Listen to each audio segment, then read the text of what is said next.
Hi, thanks for joining us for the Family Plot, Gardening in the Mid-South. I'm Chris Cooper. Stink bugs stink, and the smell is the least of your worries. They have a voracious appetite and can be hard to control. Also, we're going to talk about managing landscape insects, and spraying is the last thing on the list. That's just ahead on the Family Plot, Gardening in the Mid-South. Production funding for the Family Plot, Gardening in the Mid-South is provided by the WKNO Production Fund, the WKNO Endowment Fund, and by viewers like you. Thank you.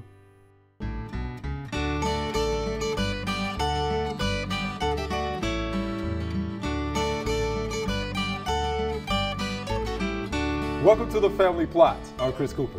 Joining me today is Mr. D. Howdy.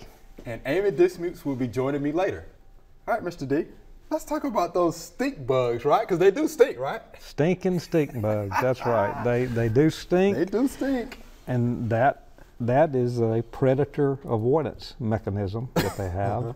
And they consider me and you predators. And so when we mess with them, they will stink to try to get us to leave them alone. And birds and other critters that feed on them might not feed on them if they smell bad. They probably taste bad too. I've never tasted them, even though they are eaten in some countries around the world. Oh, really? Humans actually eat stink bugs in some countries around the world. Check it out. All right, I think I will take that out. How about that? I can't imagine it. They're already flavored. You don't have to add any flavors to them, I guess. All right. But they are a major pest. Okay. Stink bugs feed on just about everything that you and I feed on, anything that's good. And they don't have chewing mouth parts. They're not leaf feeders.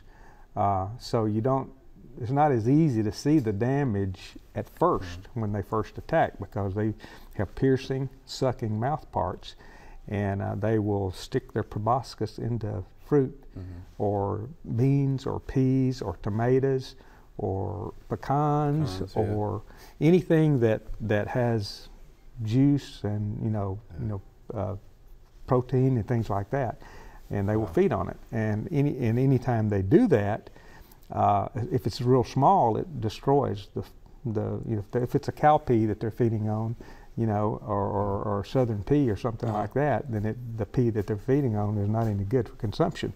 With larger fruit like apples and pears and pecans, to some extent, if they just feed one time, then you've just got a dark spot, the discolored spot in the fruit, or that you can still And that's usually what you see on the kernel of the pecan, right? The little dark spots. Well, you'll see it. Yeah, right. Correct. After you've cracked the pecan open in the kernel, there'll be a little bitty spot on the. And sometimes there'll be 3 or 4, which if I'm a stink bug and it tasted good there, I may scoot over and do another. And they will feed. They can't feed on that pecan when the shell is hard. So they're feeding on the pecan when the shell is soft, when it's relatively immature. Okay. But all stages of the stink bugs undergo incomplete metamorphosis or gradual metamorphosis: egg, the nymph, and then the adult. And so the nymph also feeds on, things just like the adult does, with a piercing and sucking mouth part. But adults are. There are several races, several species, several kinds of them that are. Green stink bug is probably the most common, and there are brown stink bugs. There's stink bugs that have imported into the country, a brown marmoted stink bug that's out there. But the most common is the green stink bug. The adults are strong flyers, so you can wipe out every stink bug in your garden, and you can have a whole another flock come flying in there. They are especially a problem if you live close to agricultural fields, and they may be out there in the field, and the farmer comes in and harvests the fields, and they just, they have no other place to go, so they're out looking for something to eat, and they're trying to build up some reserves they go into the winter, and they'll overwinter as adults, and inside buildings, under logs, in residue and things like that. They need a place they can find some protection, and then in the springtime they will The adults will come out and lay eggs and start the whole process over again. Several generations a year of the green stink bug, and the common ones around here, they can have 4 to 5 generations a year. Female lays egg masses. You can see the egg masses from 20 to 100 little barrel-shaped eggs in a cluster. And if you see that, get rid of it quickly, because they'll hatch out. The nymphs stick together for a little while, and then as they go through several instars, they will spread out and start acting more like an adult. And then as soon as they sprout their wings, they're ready to go. They're ready to go. Yeah. Are they a huge problem in agronomic crops? They are a big problem in agronomic crops. I was at a field day just the other day, and the entomologist was out with a sweep net taking sweeps, and I think the economic threshold is 12 stink bugs per 100 sweeps of the net, and it's very easy to get that many. And so, just a few can cause a problem in cotton. They mess up cotton bolls. And so far, with all of the genetic engineering that we've had out there, like the BTs and things like that, we've developed nothing that will kill stink bugs. Wow, how about that? So Nothing. Most of the stink bugs are susceptible to most of the pesticides, synthetic pyrethrins, pyrethroids, and also but the brown stink bug, the pyrethroids do not do as good a job. They are somewhat, they can tolerate the pyrethrins, and they have to go back with the organophosphates like acephate or something like that. Wow. But they're just it's tough to control. And I looked in our red book on how to control them, and it's kind of interesting. Had the same only a couple of things were listed to control them. For example, under beans, gamma cyhalothrin and spinosad were two things that were listed for beans. And then as I looked on down through there, when I got to southern peas, the same 2 products were listed. So it's the same thing for beans and peas, or gamma cyhalothrin and spinosad. But then on some of the others, on broccoli, for instance, they list carbaryl, bifenthrin, and zeta-cypermethrin. So 3 products were listed for broccoli. So it depends on what you've got, what crop you've got, and you don't normally think of stink bugs as being a pest of broccoli. No, you sure don't. But they are. And this again is out of the red book. Okra. Oh gosh. It's got carbaryl and cyfluthrin. So carbaryl is 7, carbam 8. So these are 2 different classes of chemistry here, it's just kind of carbaryl normally is considered for insects with chewing mouth parts, for the most part. But that's kind of interesting. Okay. But then I flipped over to tomatoes, and you have a few more tools in the arsenal that you can use for tomatoes: the carbaryl, cyfluthrin, permethrin, esfenvalerate, bifenthrin, and zeta-cypermethrin. So pretty much everything that's listed on the others, you can use all of them for tomatoes to control stink bugs. But I guess the take-home point from that is to make sure that you know what crop you're going to use it on. You can't just. But there is probably one of those that I mentioned that you could spray on all of those. What about fruit trees? Quickly. What about fruit trees? Your home orchard spray guide should take care of that. Unfortunately, stink bugs are like a few other insect pests out there. There are not many IPM things that we can do. And IPM, of course, integrated pest management. Not too many organic things out there that I'm aware of, other than the old standby, the 2 bricks. You smack them real hard, you're going to get the smell. The smell's going to be there, and you got to watch your thumbs. Watch your thumbs, right? You can mash your thumbs if you're not careful. But if you do the 2 brick, you are going to have to deal with the smell. Yes, you are, and that's your organic means to control the stink bug. That is an organic mean to control. Wow. All right, Mr. D. It's not a good pest to have. Not a good pest to have. Right. Stink bugs do stink, y'all. Stinking stink bugs. All right, thanks, Mr. D. That was good. You're welcome. There are a number of gardening events going on in the next couple of weeks. Here are just a few that might interest you.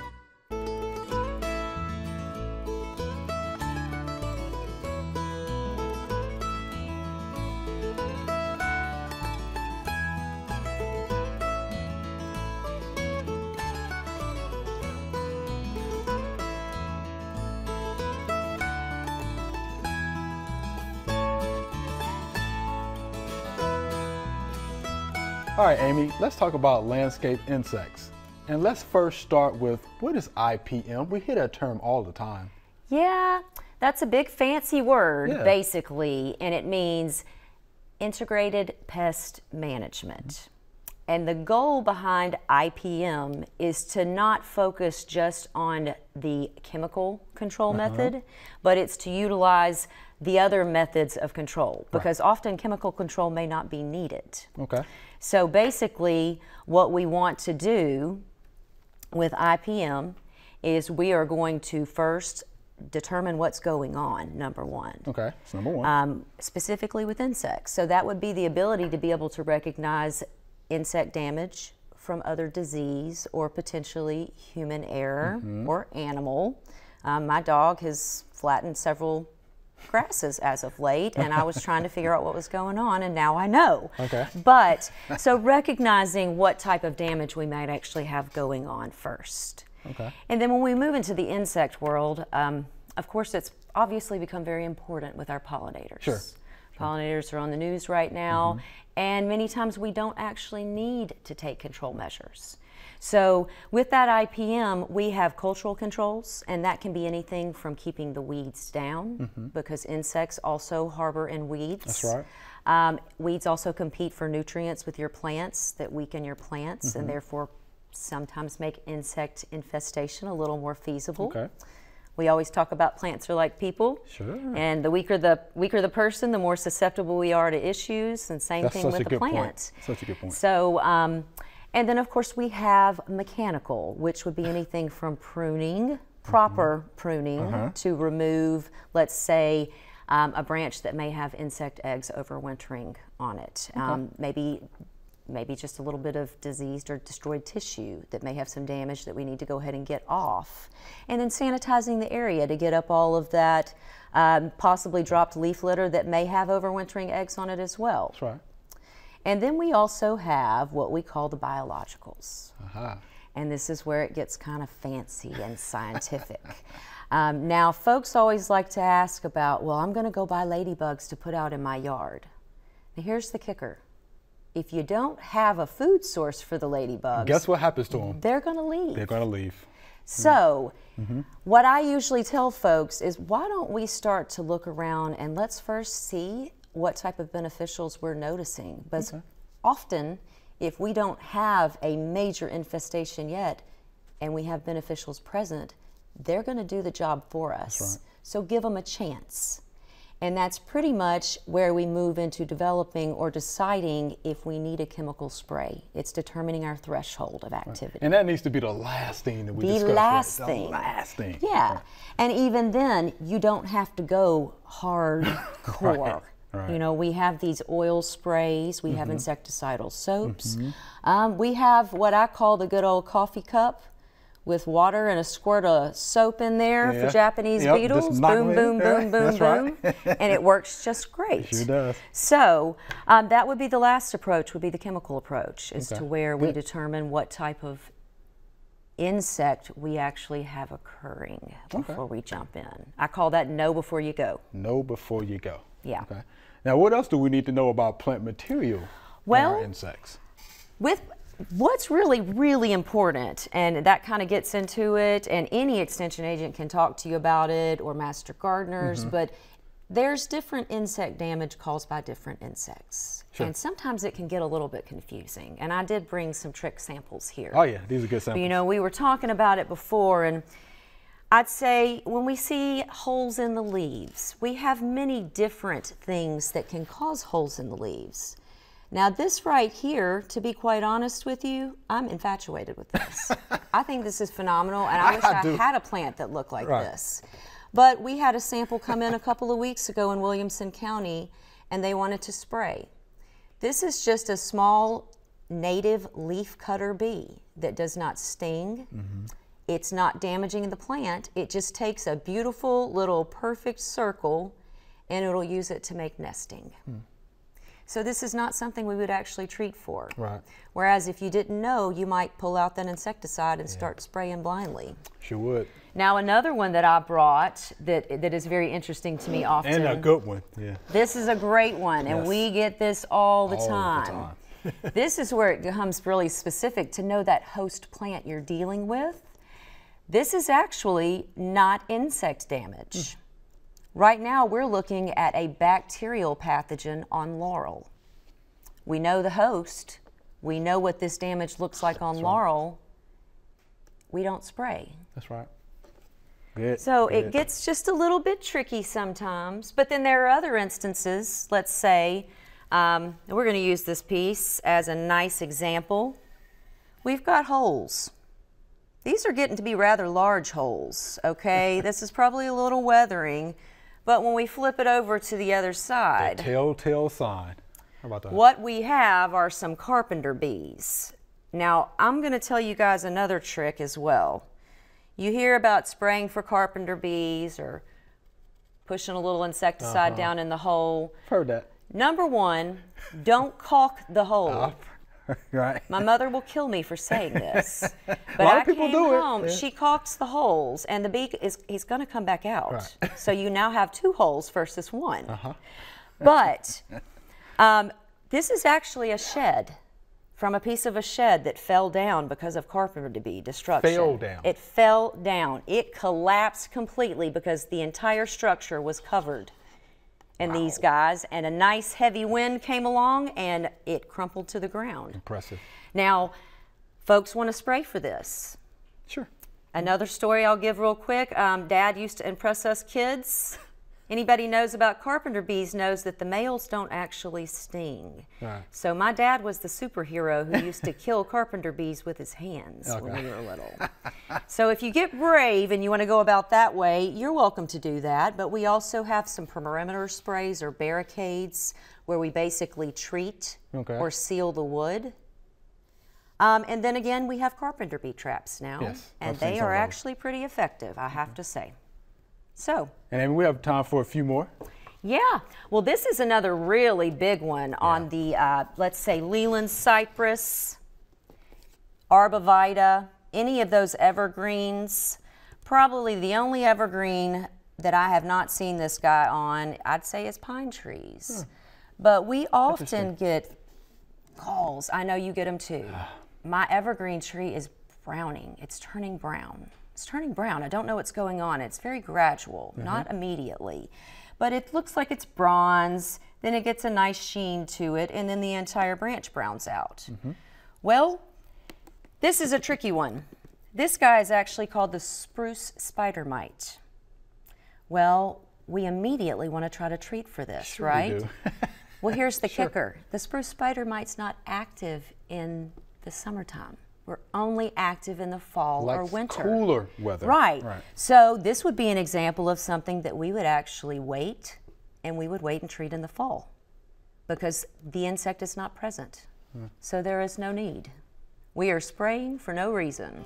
And I don't know about you, but I know I don't like to waste my time or my money. Amy, it's good stuff. We appreciate that. Yes, sir. All right. Now I'm about to show you what we call bacteria leaf spot. As you can tell from this leaf, look at all of the spots. This is how you can tell it's bacteria leaf spot. If you look closely, you can see the yellow halos around the necrotic area, okay? And necrotic just means decaying tissue. But again, it's the yellow halos, which are pretty well pronounced. Necrotic centers, bacteria leaf spot. Usually see this anytime you have a lot of rainy weather. The spores are in the air, they land on, of course, this leaf. You have high humidity. Right behind that, you get bacterial leaf spot.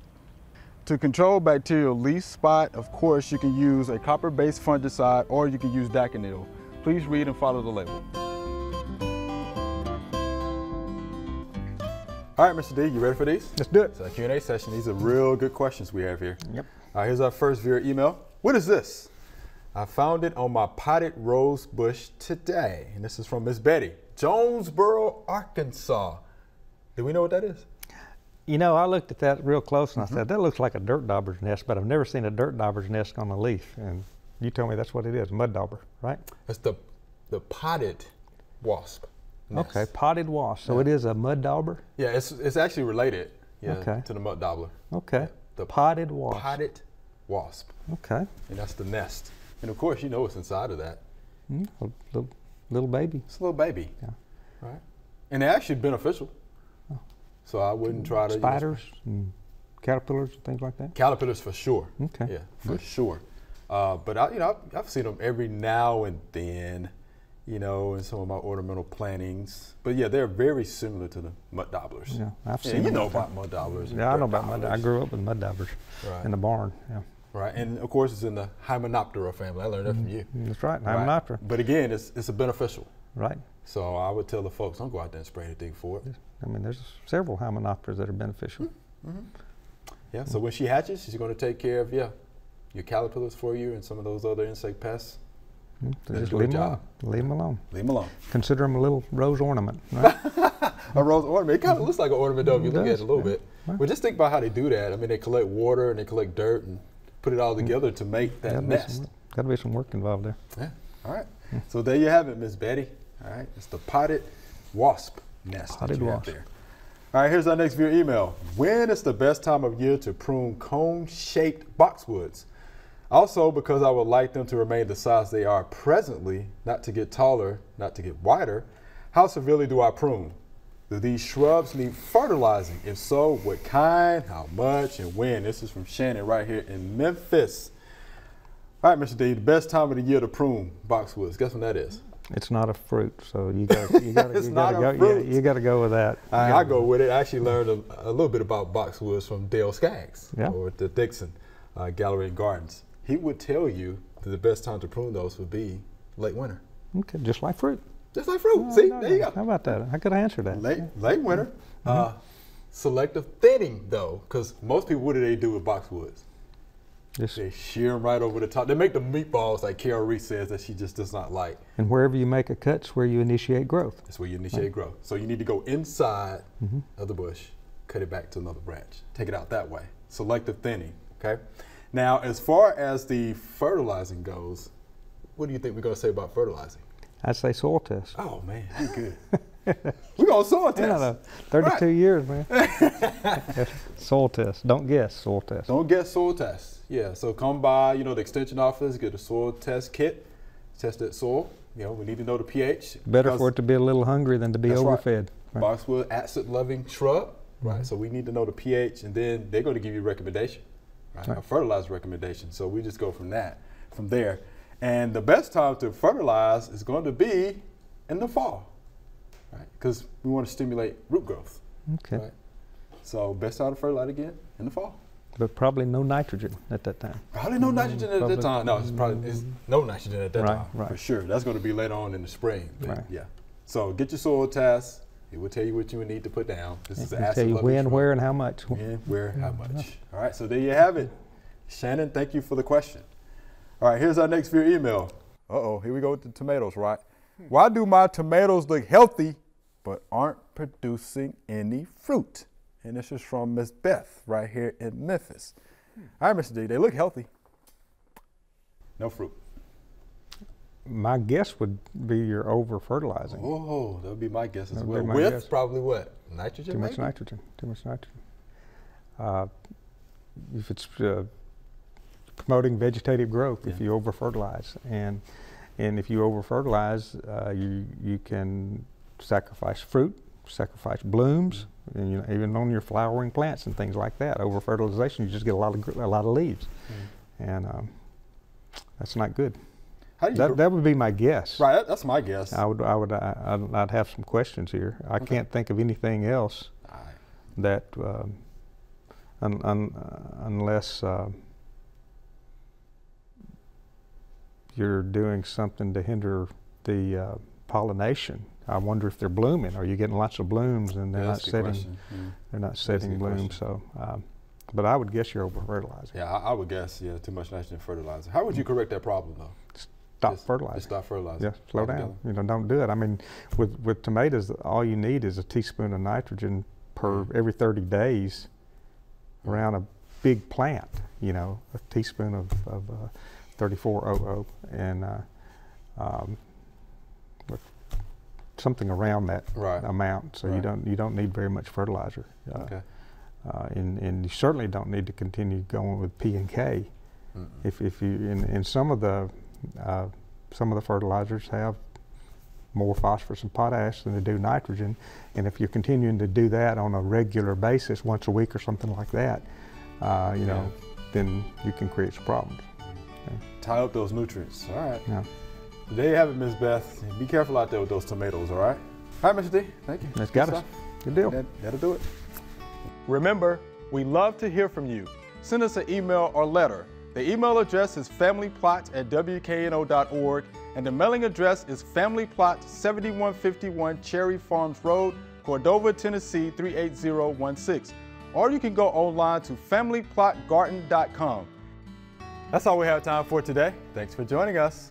If you would like to learn more about stink bugs or IPM, Integrated Pest Management, head on over to familyplotgarden.com. I'm Chris Cooper. Be sure to join us next week for the Family Plot, Gardening in the Mid-South. Be safe.